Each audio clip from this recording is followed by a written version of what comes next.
কলকাতার কাছে ব্যান্ডেল একটা দিনের ছুটিতে ঘুরতে যাওয়ার বেশ ভালো একটা জায়গা, বিশেষ করে শীতকালীন সময়ে। এখানকার বিখ্যাত ব্যান্ডেল চার্চ দেখতে আসে অনেক বাঙালি। কিন্তু ব্যান্ডেল মানেই শুধু ব্যান্ডেল চার্চ নয়, ব্যান্ডেলের আশেপাশে রয়েছে আরো অনেক ভালো ভালো ঘোরার জায়গা। আর আজকের এই ভিডিওতে থাকছে ব্যান্ডেল তোমরা কিভাবে যাবে, ব্যান্ডেলে গিয়ে কোন কোন জায়গা ঘুরবে, কিভাবে ঘুরবে, সমস্তটাই থাকছে আজকের এই ভিডিওতে। তাহলে চলো আর দেরি না করে শুরু করা যাক আজকের এই ভিডিও।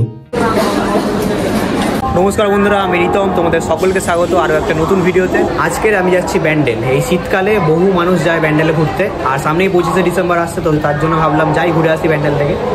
আর এখন ট্রেনে উঠে পড়েছি। আমি হাওড়া স্টেশন থেকে যাচ্ছি, তোমরা চাইলে তোমরা শিয়ালদা থেকেও যেতে পারো। শিয়ালদা থেকেও অনেক ট্রেন যায়, আর হাওড়া থেকেও ব্যান্ডেল অনেক ট্রেন যায়। আর হাওড়া থেকে ব্যান্ডেল যাওয়ার জন্য আমি ধরেছিলাম 9টা 25-এর ব্যান্ডেল লোকাল। হাওড়া থেকে ব্যান্ডেল যাওয়ার মাঝে এই ট্রেনের 15টা স্টপস রয়েছে। এখন সময় হচ্ছে 9টা 33, আমাদের ট্রেন ছেড়ে দিল হাওড়া স্টেশন থেকে।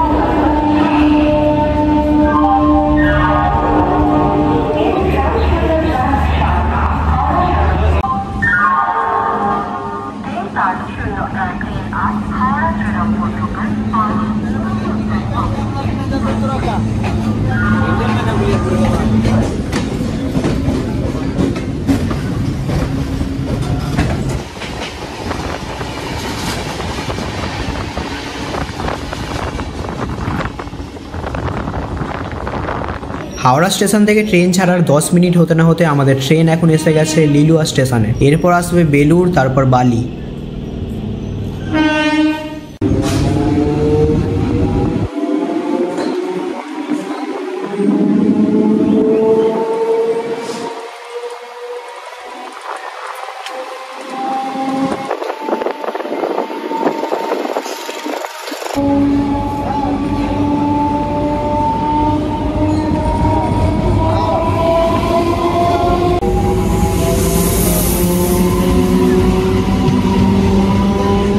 এখন আমাদের ট্রেন এসে গেছে হিন্দ মোটর রেলওয়ে স্টেশনে, আর এরপর আসবে কোন্নগর, তারপর রিসরা।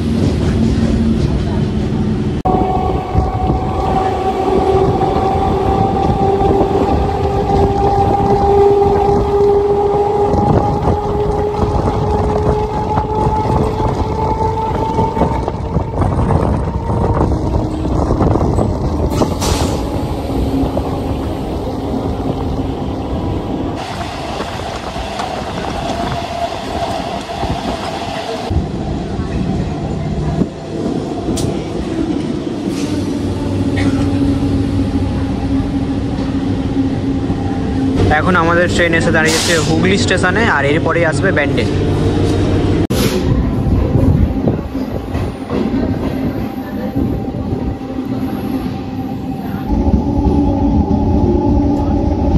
এখন আমাদের ট্রেন ঢুকছে ব্যান্ডেল স্টেশনে।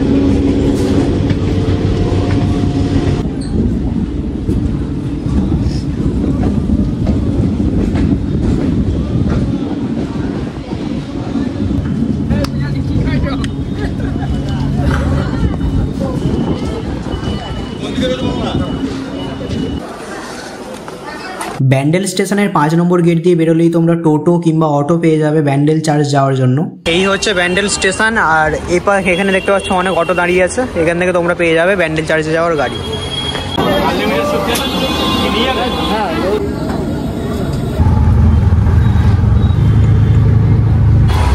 এখন এসে গেছি ব্যান্ডেল চার্চে, আর এই হচ্ছে চার্চ। সকাল 8টা থেকে বিকাল 4:30 অবধি খোলা থাকে। ব্যান্ডেল চার্চের কিন্তু কোনো এন্ট্রি ফি নেই। চার্চের কিছু নিয়মাবলী দেখে নাও ভিডিওটা পজ করে। ব্যান্ডেল স্টেশন থেকে ব্যান্ডেল চার্চের দূরত্ব হচ্ছে 1.8 কিলোমিটার। অটো ভাড়া নেয় হচ্ছে 20 টাকা। এইখান দিয়ে হচ্ছে চার্চের ভেতরে ঢোকার এন্ট্রি। আর এই সাইডটা চলে এলে তোমরা পেয়ে যাবে পুরো সুন্দরভাবে সাজানো রয়েছে, একটা পার্ক টাইপের করা। চারিদিকটা কিন্তু খুবই সুন্দরভাবে সাজানো। একদিনের ছুটিতে যারা কোথাও ঘুরতে যাবে বলে ভাবছো তারা ব্যান্ডেলে আসতে পারো। অনেকগুলো জায়গা আছে ঘোরার, ভালোভাবে ঘুরে একদিনেই আবার তোমরা চলে যেতে পারবে কলকাতা। ব্যান্ডেল চার্চের ভেতরে কিন্তু কোনো রকম কোনো কথা বলা যাবে না, আর ফোন বন্ধ করে রাখতে হবে। দেখে নাও এখানে কি কি লেখা রয়েছে। ব্যান্ডেল চার্চ পশ্চিমবঙ্গের প্রাচীনতম চার্চগুলির মধ্যে একটি। এই চার্চের পুরো নাম the basilica of the holy rosary. 16 শতাব্দীর মধ্যভাগ থেকে পর্তুগিজরা ব্যান্ডেল শহরটিকে বন্দর হিসাবে ব্যবহার করা শুরু করে। 1571 খ্রিস্টাব্দে তারা মুঘল সম্রাট আকবরের কাছ থেকে হুগলিতে একটি শহর নির্মাণের অনুমতি পায়। এখানে বসবাস করা শুরু করলে 1599 খ্রিস্টাব্দে তারা ব্যান্ডেল চার্চ নির্মাণ করে, কিন্তু পরবর্তীতে 1632 খ্রিস্টাব্দে মুঘলরা হুগলি আক্রমণ করলে চার্চটিকে ভেঙে দেয়। এরপর 1660 খ্রিস্টাব্দে গোমেজ দে সোতো এই নতুন চার্চটি নির্মাণ করেন। চার্চের ভেতরে কিন্তু বেশিরভাগ জায়গায় ভিডিও করার অনুমতি নেই, যতটা পারছি তোমাদেরকে দেখাচ্ছি, কারণ বেশিরভাগ জায়গায় ভিডিও করা নিষেধ। হচ্ছে ব্যান্ডেল চার্চের মিউজিয়াম, হাত দেওয়া নিষেধ, তোমরা এরকম দেখতে পারো।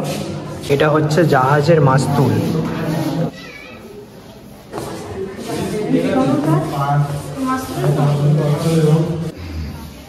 তো এখন ব্যান্ডেল চার্চ ঘোরা হয়ে গেছে, এবার এখান থেকে অটো নিয়ে যাব হচ্ছে হুগলি ইমামবাড়া। আজকে রবিবার বলে অনেকেই পরিবার নিয়ে এসছে ব্যান্ডেল ঘুরতে। এখানে এরকম অনেক কিছু বিক্রি হচ্ছে, বাচ্চাদের খেলনা। ব্যান্ডেল চার্চের বাইরে বেরিয়ে এরকম অনেক খাবারের হোটেল দেখতে পেয়ে যাবে, তোমরা চাইলে দুপুরের খাওয়া দাওয়াটা এখান থেকে করে নিতে পারো।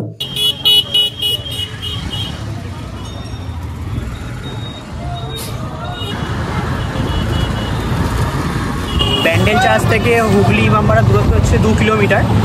আর তোমরা যদি গ্রুপে আসো, মানে চারজন বা 6 জন, তাহলে তোমাদের মানে দাঁড়াতে হবে না, ওয়েট করতে হবে না, তোমরা ব্যান্ডেল চার্চ থেকে বেরিয়েই টোটো ধরে চলে আসতে পারবে। আর যদি একা আসো তাহলে একটু দাঁড়াতে হবে। আর তোমরা চাইলে রিজার্ভও করে নিতে পারো। রিজার্ভ কত নেন? রিজার্ভ 100 টাকা। রিজার্ভ 100 টাকা নেয়, ব্যান্ডেল চার্চ থেকে হুগলি ইমামবাড়া পৌঁছে দেবে।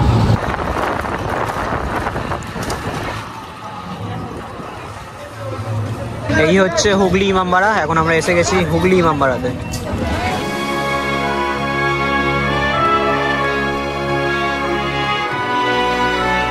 এই হচ্ছে টিকিট, কেটে নিলাম 20 টাকা পার পারসন।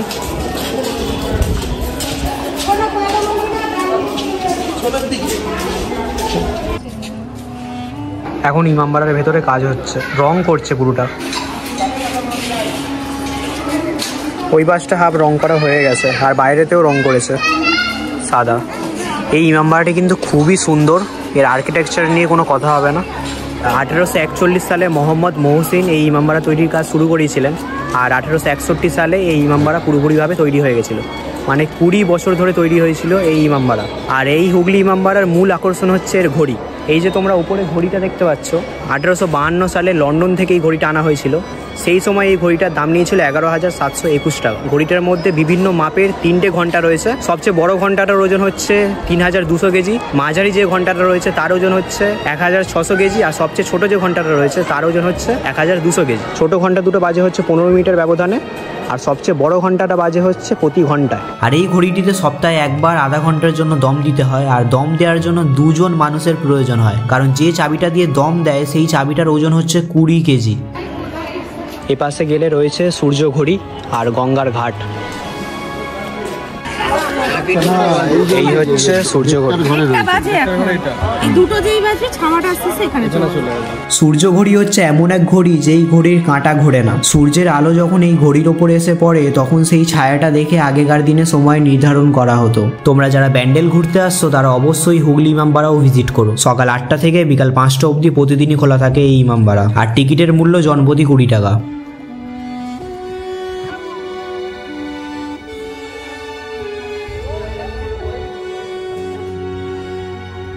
এবার যাচ্ছি হচ্ছে ঘন্টা ঘর দেখতে। দেখতে পাচ্ছ ছেলেদের ঘন্টা ঘরে ওঠার রাস্তা। এটা 152টা সিঁড়ি রয়েছে, আর এই ঘন্টা ঘরে ওঠার ছেলেদের সিঁড়ি আলাদা আর মেয়েদের সিঁড়িও আলাদা।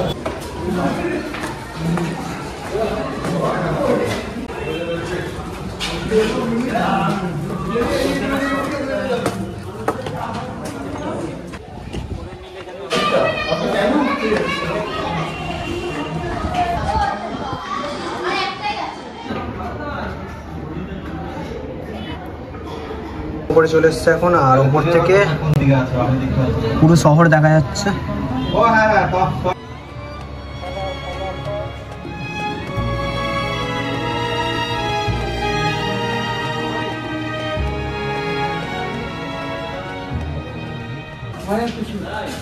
এই পুরো দেয়ালটাতে কি করেছে শুধু দেখো, সবাই নিজেদের নাম খোদাই করে গেছে। এইগুলো যে কেন করে কে জানে। দেখো পুরো সব দেয়ালটাতে এরকম করে গেছে।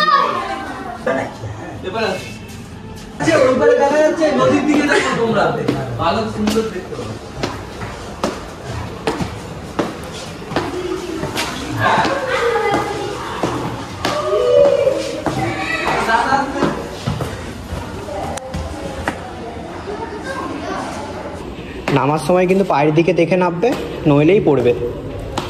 খাড়াই আছে পুরো। খুব বয়স্ক মানুষজনেরা কিন্তু এই সিঁড়িতে উঠতে পারবে না উপরে। অনেকেই দেখলাম মানে বয়স্ক যারা, তারা হাফটা উঠে চলে গেলেন নিচে।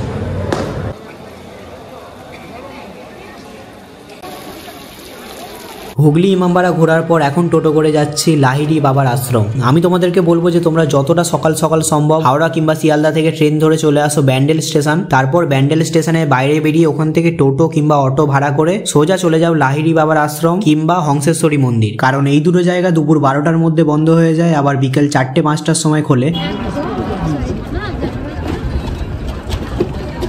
এখন সময় হচ্ছে দুপুর 3টে। আর হুগলির ইমামবাড়া থেকে টোটো করে এখন চলে এসেছি লাহিড়ী বাবার আশ্রমে। আর হুগলি ইমামবাড়া থেকে লাহিড়ী বাবার আশ্রমে আসতে টোটো ভাড়া নিলে হচ্ছে পার পার্সন 40 টাকা করে। আর যদি তুমি একা বুক করে আসো বা রিজার্ভ করে আসো তাহলে পড়বে 200 টাকা। এখানে একটা দোকান থেকে কফি নিয়ে নিয়েছি। এখানে অনেক দোকান রয়েছে খাবার দাবারের, তোমরা এখান থেকেও খাওয়া দাওয়া করতে পারো। মুড়ি, চপ, চা, কফি সব রকম আছে।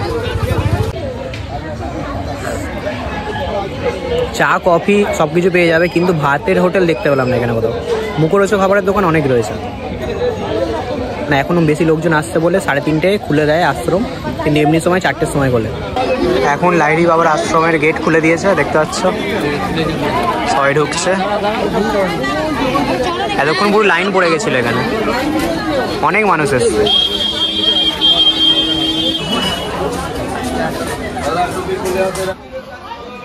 এখানে কি কি দেওয়া রয়েছে দেখে নাও ভিডিওটা পজ করে। আর এখন ঢুকে গেছি লাহিড়ী বাবার আশ্রমে। এখন বাজছে হচ্ছে 3:30। 3:30টায় দরজায় খুলে দিয়েছে, যেহেতু এখন অনেক মানুষ আসছে।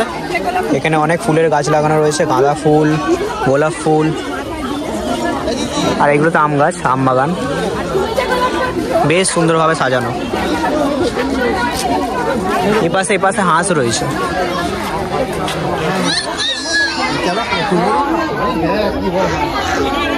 দু রকমের হাঁস রয়েছে, 2-3 রকমের হাঁস রয়েছে এখানে।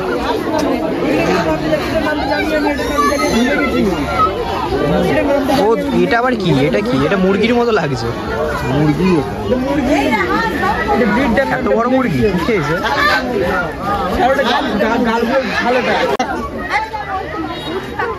ওইগুলো হাঁস, এইগুলো হাঁস, কিন্তু এইটা কি?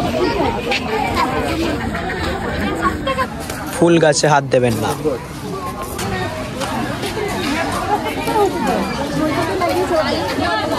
বেশ সাজানো গোছানো।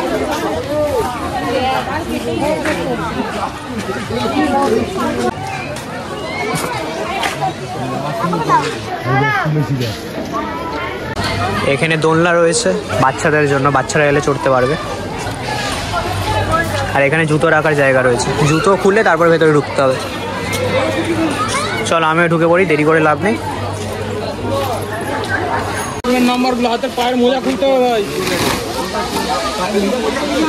এরকম তোমাদের বস্তা দিয়ে দেবে, টোকেন দিয়ে দেবে, জুতো খুলে এখানে রেখে দেবে, টোকেনও দিয়ে দেবে। মোজাও কিন্তু খুলতে হবে, জুতোও খুলতে হবে, মোজাও খুলতে হবে। এখানে স্বামী বিবেকানন্দ, রবীন্দ্রনাথ ঠাকুর, নেতাজি সুভাষচন্দ্র বসুর স্ট্যাচু করা আছে। আর এই হচ্ছে মেন মন্দির। মন্দিরের পাশে দেখতে পাচ্ছ খুব সুন্দরভাবে সাজানো রয়েছে। আর এই হচ্ছে মেন মন্দির, কি দারুণ দেখতে লাগছে। সন্ধে হলে একটু তখন লাইট আরে জ্বলবে, আরও ভালো দেখতে লাগবে। কিন্তু আমি হয়তো সন্ধ্যা অবধি থাকবো না, তার আগে বেরিয়ে যাবো। দারুণ লাগছে মন্দিরটা।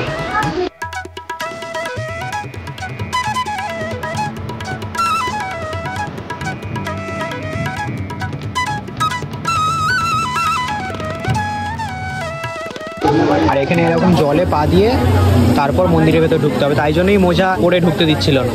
এখানে জলে পা ধুয়ে তারপর ঢুকতে হবে। মন্দিরের বাইরে থেকে তোমরা ভিডিও করতে পারবে, কিন্তু ভেতরে ঢুকে কোনো ভিডিও করা যাবে না। ভেতরে ঢোকার আগে এখানে মোবাইল ব্যাগে রেখে দিতে হবে। ভেতরে কোনো রকম কোনো ফটোগ্রাফি ভিডিওগ্রাফি করতে পারবে না। মূল মন্দিরের দুপাশে আরও দুটো ছোট ছোট মন্দির রয়েছে।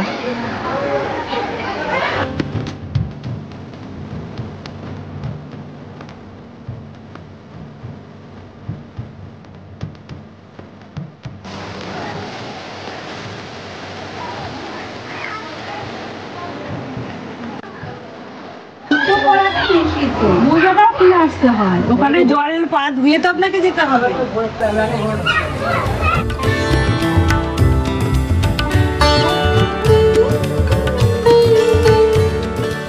এখন বাজে হচ্ছে 4:10। এখন চলে যাচ্ছি আমি। রাতে এখানে যদি থাকো তোমরা তাহলে লাইট ফাইট জ্বলে পুরো মন্দিরটাতে, দারুণ দেখতে লাগে। এখন বাজে হচ্ছে 4:42। চলে এসেছি ব্যান্ডেল স্টেশনে। এখান থেকে এখন ট্রেনে করে যাব হাওড়া। এটা হচ্ছে ব্যান্ডেল স্টেশনের টিকিট কাউন্টার, টিকিট কেটে নিয়েছি। আজকের এই ভিডিওটা এখানে শেষ করছি। ভিডিওটা কেমন লাগলো জানিও, আর যদি ভিডিওটা ভালো লেগে থাকে তাহলে বন্ধু বান্ধবদের সাথে শেয়ার করে দিও। তাহলে চলো আবার দেখা হচ্ছে পরের ভিডিওতে। সবাই ভালো থাকবে, সুস্থ থাকবে, টাটা।